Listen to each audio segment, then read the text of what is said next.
Well, Saturday night, Kirk Herbstreit had this to say about Georgia and Michigan both. This was after the USC Notre Dame game. That was really the final playoff significant game.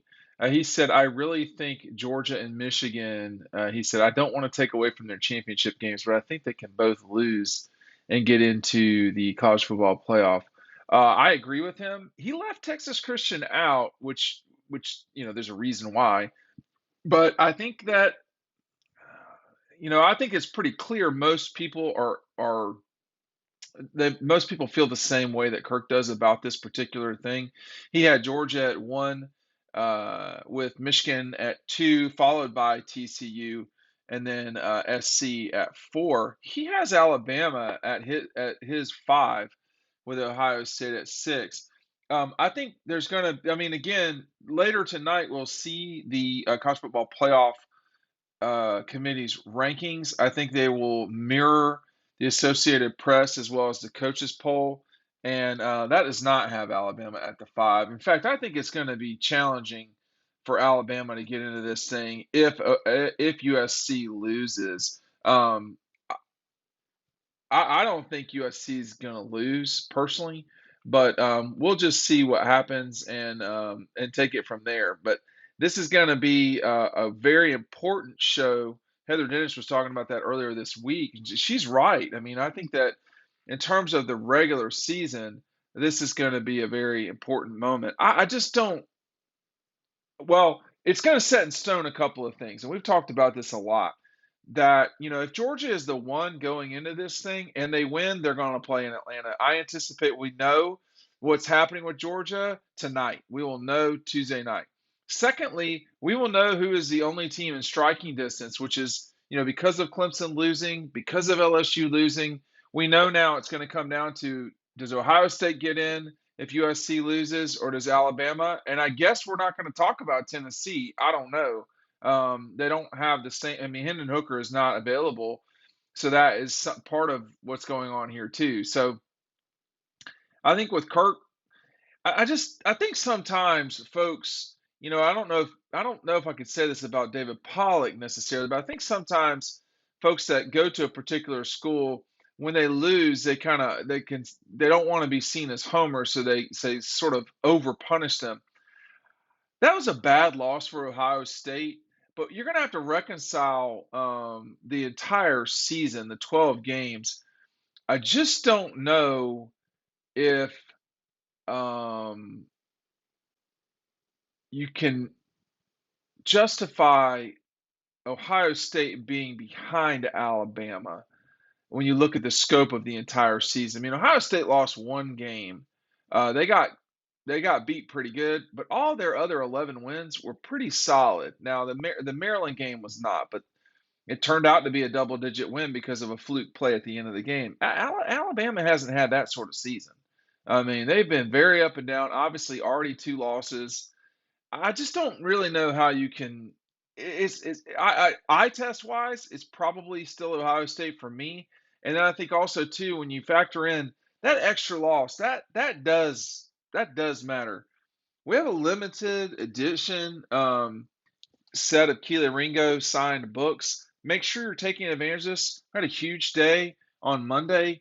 We had a pretty solid day already today. Please be sure that you're getting these now so that I can get them to you before Christmas, etc. So this is when we run it. The link is down below. When we run into these moments, Kirk Herbstreit's voice matters a lot. He is probably the person who has the loudest. He's not probably the person. He's the person in college football with the loudest megaphone. No doubt about it. He has the biggest um, voice in the sport. There's really no one close to him. Lee Corso perhaps in the past, but not anymore. I think Chris Fowler has some say too. Reese Davis, anybody who is on game day has a voice for sure. But Kirk has the biggest voice, and I think um, I think that he had Georgia over Michigan without even explaining it. Well, tells you where this is probably headed Tuesday night. It looks to me, and we're going to confirm this in about 7 hours, that if Georgia wins, they're going to play in Atlanta. If Michigan and Georgia is not the one, which would make no sense, frankly, if Georgia's not the one, and Michigan is, or Georgia loses to LSU, Michigan's going to take Atlanta.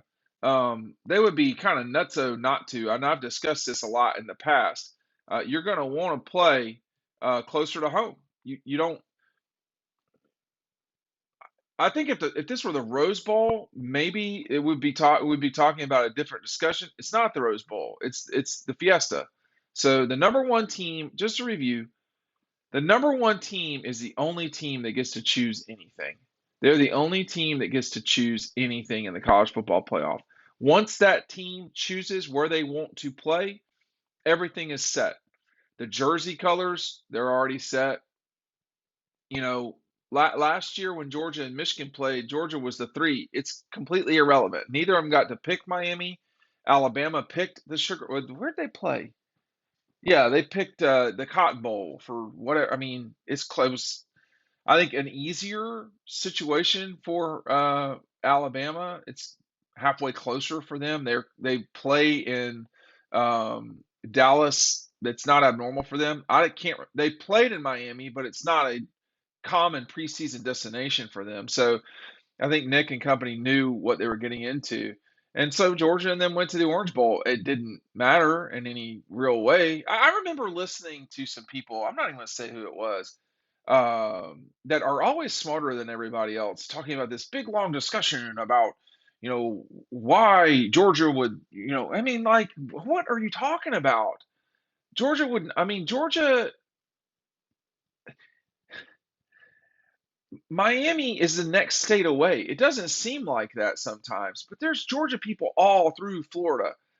Number one, number two, they didn't really matter that much. Like no one really cares that much. Like the Cotton Bowl is a great bowl. Georgia hasn't been there in 40 years, so like it doesn't matter that much. And it didn't matter that much for Alabama. They played okay against Cincinnati, and then they got their butts beat by Georgia. Lest you forget. So. Um, I think sometimes folks get too smart for their own good. If Michigan wins, if Michigan is the one, they are going to be in Atlanta, period.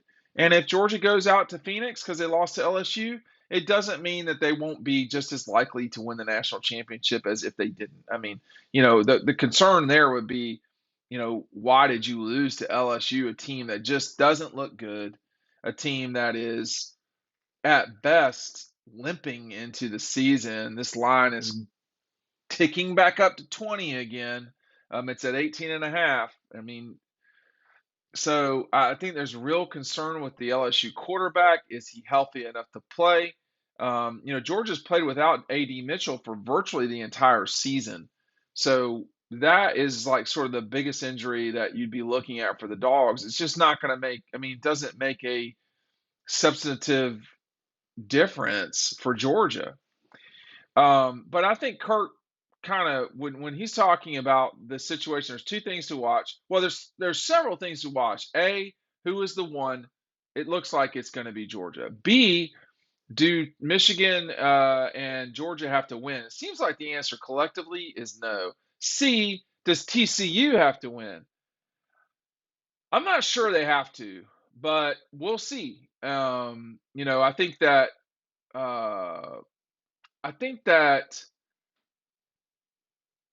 the more I look at it and think about it, the less I am privy to say that they do need to do that. I just don't know that they do.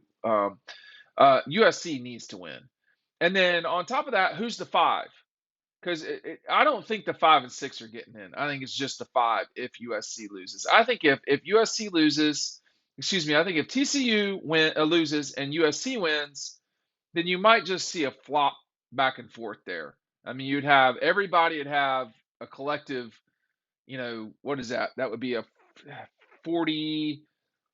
I mean, whatever everybody be 11 and 1 or 12 and 0. So I'm not sure you would see. It is possible in that scenario, Ohio State. I think this notion that Alabama would get in.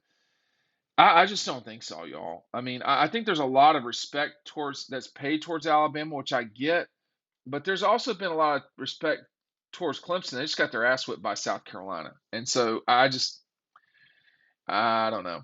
I don't think, but we'll know tonight. And that's what Kirk's top four were: was Georgia, Michigan, TCU, then SC, obviously, and then Bama, and then Ohio State. I'm not sure about those last two. We'll see how it goes.